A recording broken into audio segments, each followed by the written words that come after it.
Kamusta sa inyo? Nanonood kayo ng news listener. Ako po si Angelo at pag-usapan natin tong katraydoran ni Marcoleta. Huling-huli sa kanyang Senate hearing dito sa Commission on Appointments.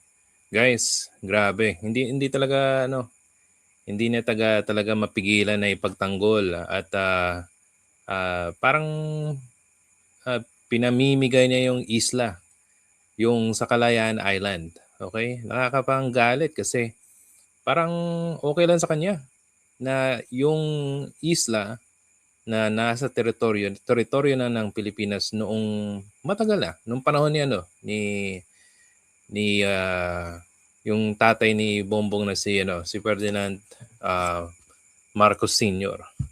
Okay? Itong tao na to hindi talaga parang kung iisipin mo, Pilipino ba talaga to o Chinese itong si Marcoleta na to? Huling-huli talaga yung pagka-traidor niya. O, sa pakinggan natin tong video galing sa GMA News.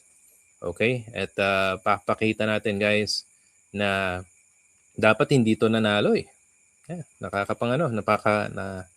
Nakakapanggalit. Sige, tuloy natin. Play natin. Kontrobersyal ang naging pahayag ni Senador Dante Marcoleta na tila isinusulong ang pamimigay sa Kalayaan Island Group sa West Philippine Sea dahil niwala raw ito sa economic zone ng Pilipinas. Ano ba talaga yung pagpapatayan natin dito? We will offer our lives, including the lives of our children, and to die for it, for something that is not even within our EEZ. Ang gawin natin po para madali, i-give up natin yung KIG. Oh, galing mismo sa bibig niya, i-give up natin yung KIG. Ang KIG po ay yung Kalayaan Islands Group.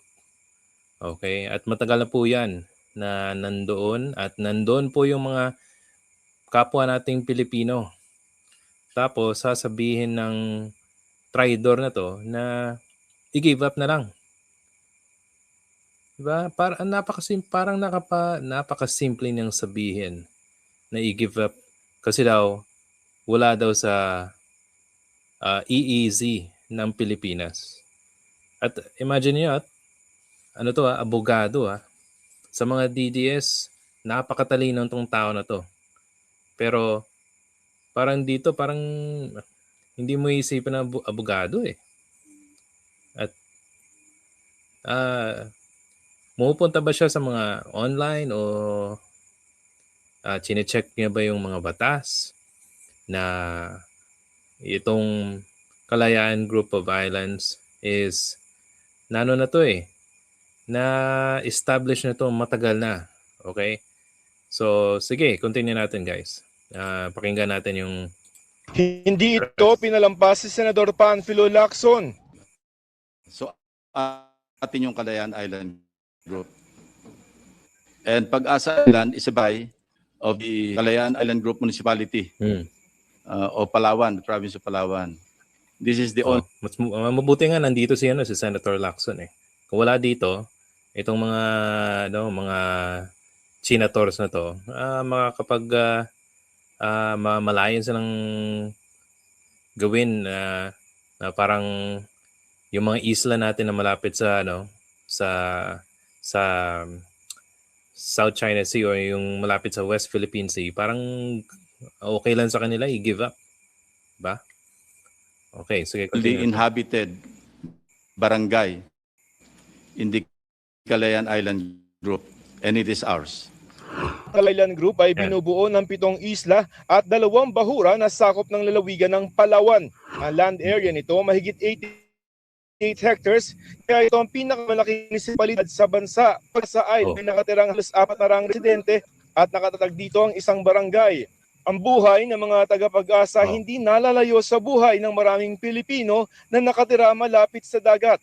Pero sila ang pinakaharap sa bansa China na abot na lamang. Yan lapit sa kanila yung barko ng China. O sana siguro mas mabuti na dapat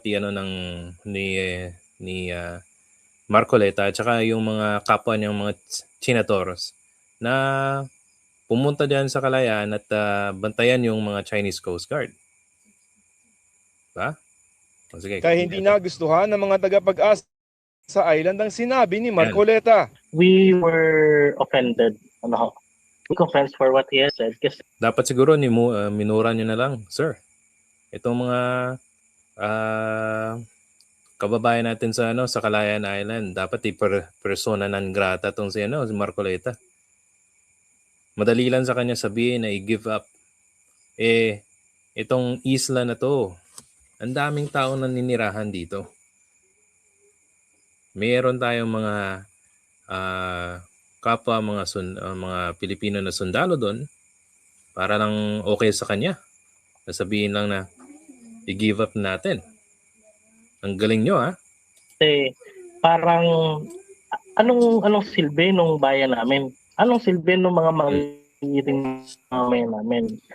Na kumbaga they have already given up greener pastures elsewhere in the country just to stay there, being their kids. Isang resolusyon ang isusulong sa Sangguniang Pambayan sa Kalayaan sa Palawan sa susunod na linggo para ipatanggal sa ng Senado ang mga sinabi ni Senador Rodante Marcoleta. Paglilin mga eksperto, hindi Buti naman nga. easy ang batayan kung bakit teritoryo ng Pilipinas ang Kalayaan Group of Island. Yung sinasabi nila na parang ang pinapalabas nila, iniklaim natin ng Calayan Island Group dahil parte siya ng exclusive economic zone. Mali po yun. Kaya atin yan ay matagal na nating na-occupy yan at trinato bilang parte ng ating bansa. Membro ng Congress si Marcoleta yung pinasayan. So dapat alam niya, the West Philippine Sea refers to our maritime zones.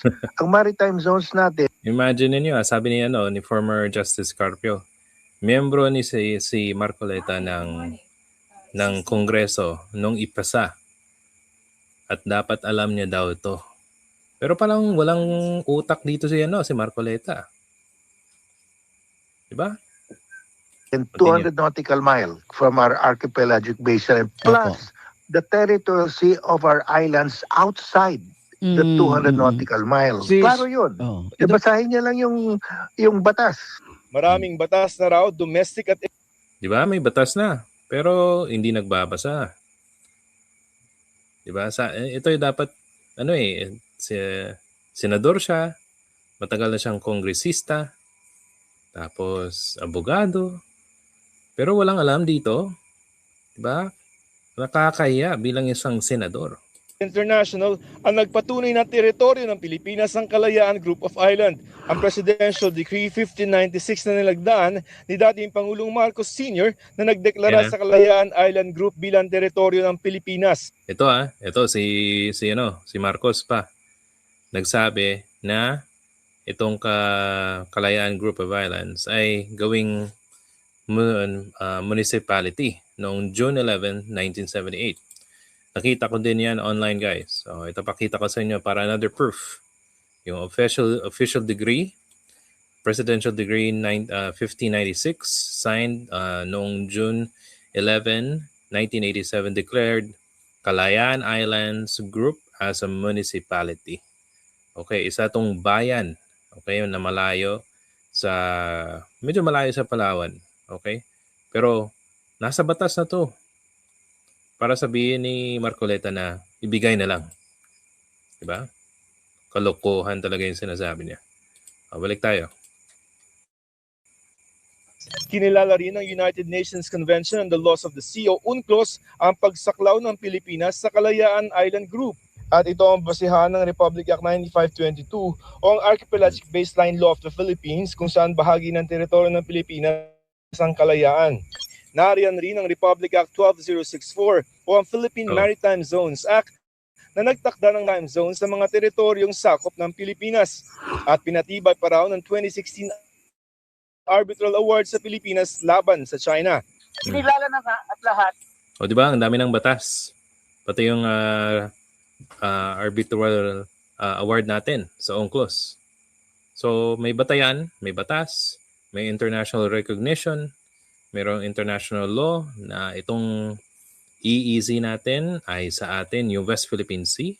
Yung Kalayaan Group of Islands ay nasa Pilipinas na noong panahon pa ni Marcos Sr.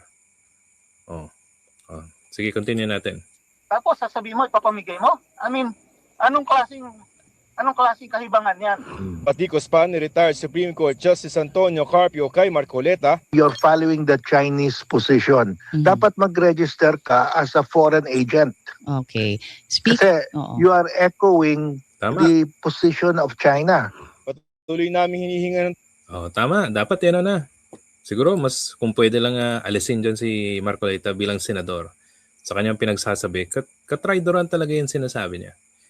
Mas pinapaboran niya pa yung sumisira ng ating karagatan, ninanako yung ating mga isda, pinagbabawalan yung mga isda natin doon, hinaharangan, binabangga yung mga Coast Guard natin, naputulan pa ng isang